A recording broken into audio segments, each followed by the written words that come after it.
আমার বাড়ি পুরানো, আমার ঘর দখল করলো, আমার জমি দখল করলো, আমার ভাইকে হত্যা করলো, আমার বাবাকে পঙ্গু করলো, আমি বিচার চাবো তো চাবে ঠিক?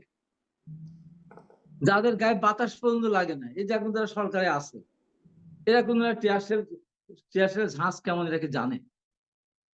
আমরা বিচার চাবো না অন্যরা বিচার চাবে? আমার ভাইয়ের হত্যাকারীর বিচার অন্যজন চাবে? আমার ঢাকঢোল পিটিয়ে চাওয়া লাগবে? আমরা মিথ্যা মামলা আসামি হয়ে এখন কিন্তু আমার মামলা প্রত্যাহার হয়নি। সব 7 মাস চলে গেল। হ্যাঁ, 7 মাস চলে গেল।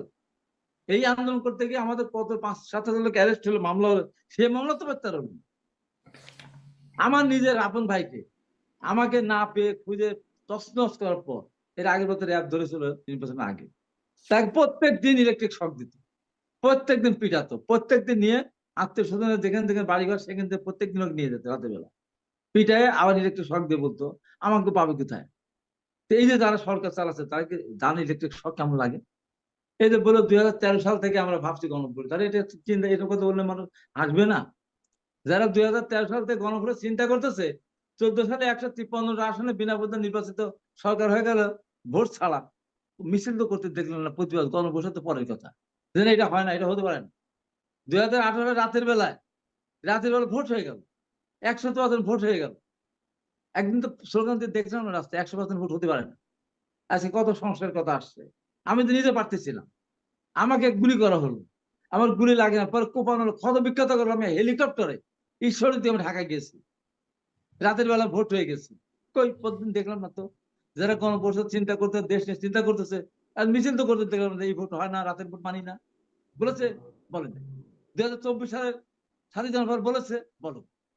যদি কোটা যদি ফিরিয়ে না নিয়ে আসতো, আমি স্টেট বলতে পারি, এরা মাঠেই আসতো না। তাহলে এদের তো ওই চিন্তা ভাবনা ছিল না। এখন যদি তারা সবকিছু বলে, আমরা যারা দীর্ঘদিন রাজনীতি করেছি, আমাদের রাজনীতির বয়স যাদের 20-30 বছর, আমরা জেলই খেটে, তারা 5-7 বছর জেল খেটেছে, তাদের সাথে যদি এই ধরনের আচরণ করে, এই যে ফজলুর রহমান একটা টক শোতে, ধরেন আপনার টক শো করতেছে, এখানে একটা কথা আমাদের ভিতরে দিবস হতেই পারে। Fazlur Rahman face the people Saiful সাগরের সাথে একটা টক শো দিচ্ছিল, সে একটা ঘটনার পরিপ্রেক্ষিতে ফজলুর একটা কথা বলছে, তার জন্য ঢাকা বিশ্ববিদ্যালয় কুশল দাহ করা। একবার ভাবলো এই ফজলুর রহমান কে? হ্যাঁ, দীর্ঘদিন আন্দোলন সংগ্রামে জীবন যুদ্ধে, জীবন রিস্ক নিয়ে যুদ্ধে গিয়েছিল 71 রণাঙ্গনে, এখন কোম্পানি কমান্ডার, তার কুশল দাহ করে দিল একটা টেলিভিশনের কথা বলার কারণে।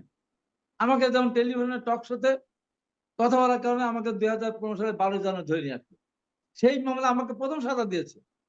এটা বুঝে বলে রাখা উচিত, মনে রাখা উচিত। প্রথম সাজা দিয়েছে বিগত সরকার হাবিবকে। হেডলাইন খুঁজে দেখেন যে হাবিব শাহজাহান লিঙ্কনের 4 বছরের জেল। আমি তো সেই ব্যক্তি, আমি তো সেই ব্যক্তি যে অন্যায় সাজা বেগম খালেদাকে দিয়েছিলেন, তার প্রতিবাদ করেছিলাম, বিচারকের কথা বলেছিলাম, তার বিবেকের কথা বলেছিলাম, তার মায়ের কথা বলেছিলাম যে আপনি মাকে জিজ্ঞাসা করেন।